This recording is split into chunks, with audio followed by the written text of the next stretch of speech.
ඔයා 2025 මීඩියා කරන කෙනෙක්ද?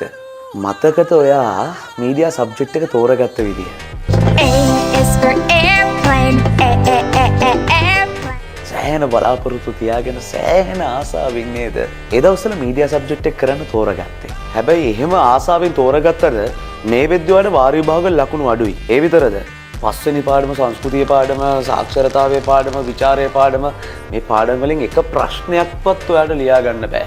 කොච්චර මහන්සි වුණත් MCQ ටිකක් කරනකොට භාගයට භාගයක් වැරදි. එහෙනම් අවුල තියෙන්නේ ඔයාගෙමයි. මේක පිළිවෙලකට යන්න ඕන ගමනක්. මේක හරි විදිහට පිළිවෙලට ඔලුවට දාගත්තේ නැත්තම් ඔයාටමයි මීඩියා කෙලවෙන්නේ. විභාගයට මාස 5යි සති 20යි අපි සම්පූර්ණ සිලබස් එකම ටියුට් 6කින් ඔයාට ආවරණය කරනවා. ඒ විතරද? MCQ ටික, රචනා ප්‍රශ්න ටික ඒ ටිකත් කියලා දෙනවා. මේක ගහන්න පුළුවන් ගේම් එකක්.